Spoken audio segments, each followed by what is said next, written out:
Congress MLC అభ్యర్థిగా కోదండరాం, అద్దంకి దయాకర్ కూడా అవకాశం. వారి పేర్లను పరిశీలించాలని హైకమాండ్కు పంపిన సీఎం రేవంత్ రెడ్డి. 2 ఎమ్మెల్సీ స్థానాలకు అభ్యర్థుల పేర్లను రేవంత్ రెడ్డి హైకమాండ్కు పంపించారు. తెలంగాణ జనసమితి అధినేత ప్రొఫెసర్ కోదండరాంతో పాటు అద్దంకి దయాకర్ పేరును కూడా ఎమ్మెల్సీలుగా ఖరారు చేశారు. మరి ఏది ఏమైనా కూడా ఎన్ని రోజుల పాటు కాంగ్రెస్ ఎమ్మెల్సీకి సంబంధించిన విషయంలో 2 ఎమ్మెల్సీలు ఎవరికి ఇస్తారు ఏంది అని రోజుకో పేరు వినబడుతున్నా కూడా ప్రతిసారి తెలంగాణ రాష్ట్రంలో ఉన్న ఎంతోమంది మేధావులు కానీ, ముఖ్యంగా కాంగ్రెస్ పార్టీని అభిమానించినటువంటి వాళ్ళు కానీ, ముఖ్యంగా కొంతమంది జర్నలిస్టులు కానీ చాలామంది కూడా మరి కాంగ్రెస్ పార్టీ గెలుపు కోసం, కాంగ్రెస్ పార్టీ బీఆర్ఎస్ పాలనలో ఉన్నప్పుడు కాంగ్రెస్ పార్టీ నుండి వినిపించినటువంటి ఏకైక గొంతుగా ఉన్నటువంటి వ్యక్తి అద్దంకి దయాకర్. మరి ఆయనకు టికెట్ ఇవ్వకుండా మరి మళ్ళీ మీరు ఎమ్మెల్యే టికెట్ ఇవ్వలేదు, ఇప్పుడు ఎమ్మెల్సీగా ఇచ్చి మినిస్టర్గా తీసుకునే ప్రయత్నం కూడా చేయకుండా కేవలం ఆయనను పక్కన పెట్టాలని ఆలోచన చేయడం సరైంది కాదు.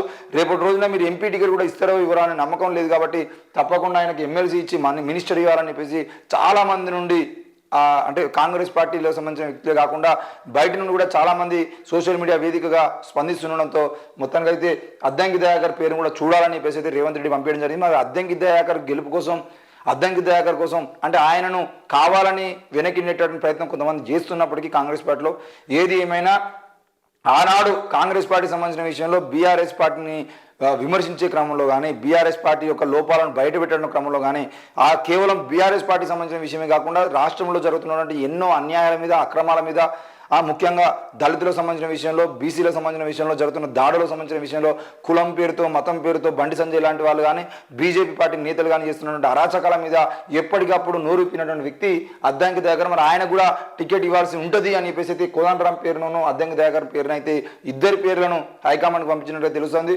మరి కాంగ్రెస్ పార్టీ కనుక ఒకవేళ అద్దంకి దయాకర్కో లేదంటే కోదండరాంకో ఇవ్వకుండా వేరే వాళ్ళకి ఇచ్చేయడానికి ప్రయత్నం చేసేదంటే ఈ పార్టీ కూడా ప్రజల్లో తన పేరును పోగొట్టుకునే అవకాశాలు అయితే ఉంటాయి. ఎందుకంటే ప్రజానాయకులుగా పేరు పొందినటువంటి వ్యక్తులకు టికెట్లు ఇవ్వకుండా ఎవరెవరికో మీరు టికెట్లు ఇస్తే మీరు కూడా టికెట్లను అమ్ముకున్నారు అనే ఆరోపణలు మీ మీద కూడా వచ్చేటువంటి అవకాశాలు ఉంటాయి. ఇక సోనియాజీ తెలంగాణ నుంచి పోటీ చేయండి, రాష్ట్ర కాంగ్రెస్ వినతి. తెలంగాణలో లోక్సభ ఎన్నికలపై మంత్రులతో కాంగ్రెస్ అధ్యక్షుడు మల్లికార్జున ఖర్గే భేటీ. 14 సీట్లలో గెలిపే లక్ష్యంగా దిశానిర్దేశం. కేంద్రంలో కాంగ్రెస్ ఉంటేనే రాష్ట్రానికి మరిన్ని నిధులు అని చెప్పేసి మంత్రి పొన్నంరావు గారు చెప్పిండు. ఏది ఏమైనా తెలంగాణలో విజయంతో ఊపు మీద ఉన్న కాంగ్రెస్ లోక్సభ ఎన్నికలపై కూడా దృష్టి సారించింది. రానున్న ఎన్నికల్లో వీలైనన్ని ఎక్కువ స్థానాల్లో విజయమే లక్ష్యంగా ప్రణాళికలు సిద్ధం చేస్తుంది. ఇందులో భాగంగా తెలంగాణ లోక్సభ సమన్వయకర్తలతో ఢిల్లీలో అధిష్టానం కీలక భేటీ నిర్వహించింది. రానున్న ఎన్నికల్లో అమలు చేయాల్సిన వ్యూహాలు, ప్రణాళికలపై సమావేశంలో చర్చించారు. నేతలు కాంగ్రెస్ పార్టీ ఇటీవలే తెలంగాణలోని 17 స్థానాలకు 14 మంది కోఆర్డినేటర్లను నియమించింది. CM Revanth Reddy, deputy CM బట్టి విక్రమార్క, మంత్రి పొంగులేటి శ్రీనివాసరెడ్డికి 2 లోక్సభ నియోజకవర్గాల బాధ్యతలు అప్పగించారు. ఇందులో భాగంగా నేటి సమావేశంలో మిత్రపక్షాలతో సమన్వయం చోటు చేసుకోవడానికి సంబంధించిన విషయంలో నేతలపై దిశానిర్దేశం చేసినట్టు తెలుస్తుంది. మొత్తం మీద టార్గెట్ 14గా పెట్టినట్టు తెలుస్తుంది. ఇదే వ్యూహంతో ముందుకు సాగాలని అధిష్టానం సూచించినట్టు సమాచారం. మరోవైపు రానున్న పార్లమెంట్ ఎన్నికల్లో తెలంగాణ నుంచి 13 నుంచి 14 సీట్లు గెలవబోతున్నామని సమావేశంలో వాళ్ళు చెప్పడం జరిగింది. ఏది ఏమైనా నిన్న మొన్న 12 సీట్లు అన్నారు, మనం మొదటి నుండి చెప్తున్నది 14 సీట్లు అని చెప్పేసి. రాహుల్ గాంధీ కానీ, సోనియా గాంధీ కానీ, లేదంటే ఇక్కడ నుండి ముఖ్యంగా రేవంత్ రెడ్డి విషయంలో కానీ వీళ్ళందరూ కూడా తెలంగాణలో 14 సీట్లు గెలవాలని టార్గెట్ పెట్టుకున్నట్టుగా మనం ముందు నుండి చెప్తా ఉన్నాం.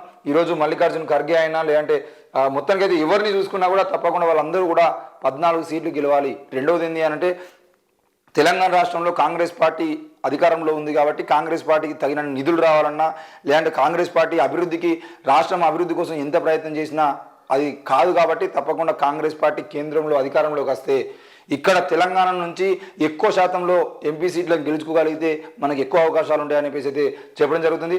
ఎందుకనంటే ఒకవేళ ఎంపీలు ఎక్కువ మంది ఉన్నా కూడా రేపటి రోజున ఈ ఎంపీలందరూ 10 మంది 15 మంది ఎంపీలు కనుక కాంగ్రెస్ పార్టీ నుండి గెలిచేదంటే రేపు తెలంగాణ రాష్ట్రానికి ఏమైనా అన్యాయం జరిగితే మూకుమ్మడిగా వాళ్ళందరూ లేచి పార్లమెంట్లో ప్రశ్నించేటువంటి అవకాశం ఉంటుంది. కాబట్టి వాళ్ళు గొడవ వేస్తారనే భయంతోనైనా కూడా కాంగ్రెస్ పార్టీకి అంటే ముఖ్యంగా తెలంగాణ రాష్ట్రానికి సంబంధించిన విషయంలో నిధులను ఇచ్చేటువంటి అవకాశం కనబడుతుంది.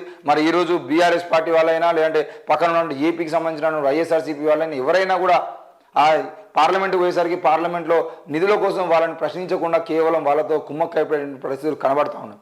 అట్లాంటి క్రమంలోనే తెలంగాణ నుండి పోయినటువంటి ఎంపీలు ప్రశ్నించడం విషయంలో ఎక్కడ కూడా సరి కనబడలేదు. 1-2 సందర్భాల్లో మన తెలంగాణ రాష్ట్రానికి సంబంధించిన విషయంలో వాళ్ళు ప్రశ్నించినా కూడా అవి వాళ్ళ స్వార్థం కోసం, పథకాల కోసం, ప్రణాళికల కోసం చేసింది తప్ప ప్రజల కోసం ప్రశ్నించి చాలా తక్కువ ఉన్నాయి. మరి ఇప్పటికైనా మరి కాంగ్రెస్ పార్టీ ఎక్కువ సీట్లు గెలిచిందంటే బీజేపీపై మనం పోరాటం చేయొచ్చు అని చెప్పేసి వాళ్ళు అనుకుంటున్నారు. ఏం జరుగుతుందో చూద్దాం.